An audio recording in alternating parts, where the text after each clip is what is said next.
लेकिन ये भी अगर बीजेपी को समझ में नहीं आ रहा है तब तो फिर मानसिक संतुलन इनका बिगड़ा हुआ है। और कोइलवर में मानसिक अस्पताल जो खुला है उसमें अच्छा व्यवस्था है मानसिक रोगियों के लिए। आदरणीय मोदी जी को केंद्र सरकार को अपनी मनमानी करनी है, तानाशाही और हिटलरशाही वाली सरकार चलानी है।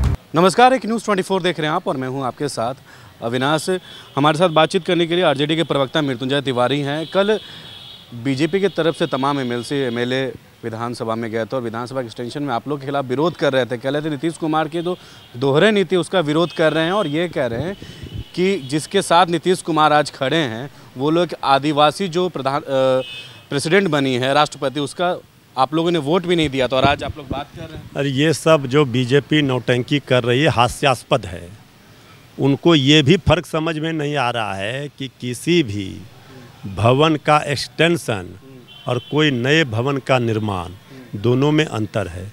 लोकतंत्र के सबसे बड़े मंदिर जो पार्लियामेंट नए संसद भवन का उद्घाटन होना है, उससे विधानसभा के एक्सटेंशन भवन का तुलना ये कौन सा ज्ञान है। और जो बात ये कर रहे हैं कि विरोध कर रहे हैं, तो उनको तो ये बात अच्छी तरह से समझ लेनी चाहिए कि जब चुनाव के मैदान में कोई जाता है और कोई एक दूसरे के खिलाफ लड़ता है तो बहुत सारी बातें कही जाती हैं, लेकिन जब चुनाव परिणाम आ जाता है तो वो कोई पार्टी का नहीं होता। संवैधानिक पद पर जो बैठते हैं, आदरणीय प्रधानमंत्री जी देश के माननीय प्रधानमंत्री हैं। आदरणीय मोदी जी बीजेपी के प्रधानमंत्री नहीं हैं। महामहिम आदरणीय मातृत्व शक्ति के रूप में हमारी जो राष्ट्रपति महोदया हैं द्रौपदी मुर्मू जी हमारे देश के गौरव हैं, आन बान शान है। वो अब महामहिम राष्ट्रपति हैं, वो उम्मीदवार अब नहीं हैं। जिस समय दो उम्मीदवारों के बीच में लड़ाई था, चुनाव था, उस समय लोग अपने अपने तरीके से तर्क दे रहे थे, अपना प्रचार कर रहे थे। ये तो लोकतंत्र में चलता है। लेकिन ये भी अगर बीजेपी को समझ में नहीं आ रहा है तब तो फिर मानसिक संतुलन इनका बिगड़ा हुआ है। और कोइलवर में मानसिक अस्पताल जो खुला है उसमें अच्छा व्यवस्था है मानसिक रोगियों के लिए, तो जाकर इलाज कराएं।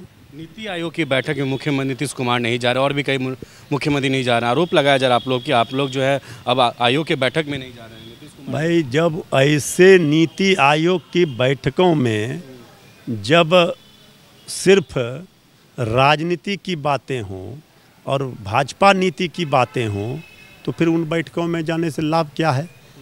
जब गैर भाजपा शासित राज्यों के माननीय मुख्यमंत्री की कोई सलाह माननी नहीं है, कोई उनकी बातों को सुनना है नहीं, उनकी बातों का इम्प्लीमेंट करना नहीं है, आदरणीय मोदी जी को केंद्र सरकार को अपनी मनमानी करनी है, तानाशाही और हिटलरशाही वाली सरकार चलानी है, तो फिर इस तरह के बैठकों में जाने का कोई मायने मतलब नहीं है। इसलिए सभी गैर भाजपा शासित राज्यों के माननीय मुख्यमंत्रियों ने इस बैठकों से अपने को दूर कर लिया।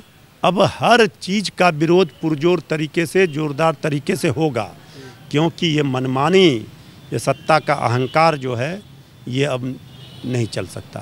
सवाल ये है मृत्युंजय जी कि आप लोग जो कह रहे हैं कि बहिष्कार करेंगे संसद भवन का, सुशील मोदी कह रहे हैं कि आप लोग लोकतंत्र के मंदिर का अपमान कर रहे हैं। वो लोकतंत्र का मंदिर है, आप लोग नहीं जाने का बता। हम लोग लोकतंत्र के मंदिर की खूबसूरती सत्ता पक्ष के साथ साथ विपक्ष की भी होती है। विपक्ष भी सरकार का अंग होता है। विपक्ष की अहमियत, विपक्ष को तवज्जो किस तरह दिया जाता है, ये श्रद्धेय अटल जी ने कहा था कि जब राजीव गांधी जी थे, जब नरसिम्हा राव जी थे प्रधानमंत्री, तो उन्होंने किस तरह से विपक्ष की अहमियत पहले की सरकारों में दी गई है। विपक्ष अगर कोई मांग करता है तो ये विपक्ष का धर्म बनता है कि जनता की आवाज़ बनकर सत्ता पक्ष में बैठे लोगों को आईना दिखाएं, अपनी बात कहें। अगर कोई सत्ता पक्ष सत्ता के अहंकार में चूर है और वो मनमानी कर रहा हो, गलत फैसले ले रहा हो, गैर संवैधानिक कार्य कर रहा हो, संविधान को तार तार करके संविधान को ताक पर रखकर कोई फैसला ले रहा हो तो उसका विरोध करना विपक्ष का धर्म है, वो विपक्ष कर रहा है। अब ये जो ज्ञान दे रहे हैं कि आप लोग को जनता 2024 में बहिष्कार कर देगी। अब ये जनता किसको करेगी वो तो 24 में बताएंगे। अभी तो 21 विपक्षी दलों ने बहिष्कार कर दिया है, तो बिना विपक्ष का संसद भवन का उद्घाटन समारोह फीका ही होगा। उसमें 4 चांद लगाना है। अभी भी विपक्ष की मांग को मान लें आदरणीय प्रधानमंत्री जी। अरे इतना सा मांग मानने में क्या परेशानी है? 21 दल कह रहे हैं कि नहीं महामहिम राष्ट्रपति महोदया के हाथों होना चाहिए। ये तो कोई ये नहीं कह रहा, इसमें राजनीति नहीं है। तो बीजेपी बुरी तरह से फंस गई है इस नए संसद भवन के उद्घाटन समारोह में, जो इन्होंने गलत फैसले और निर्णय लिए। तो हमारे साथ बातचीत कर रहे थे आरजेडी के प्रवक्ता मृत्युंजय तिवारी जी ने साफ तौर पे कह दिया है कि अभी भी 21 विपक्षी दलों का बात जो है मान ले बीजेपी, और जिस तरीके से उद्घाटन प्रधानमंत्री नरेंद्र मोदी कर रहे हैं तरफ से बीजेपी कहीं ना कहीं फंस गई है। इस खबर में फिलहाल इतना ही। सहयोगी शशि के साथ मैं अविनाश, न्यूज़ 24 पटना।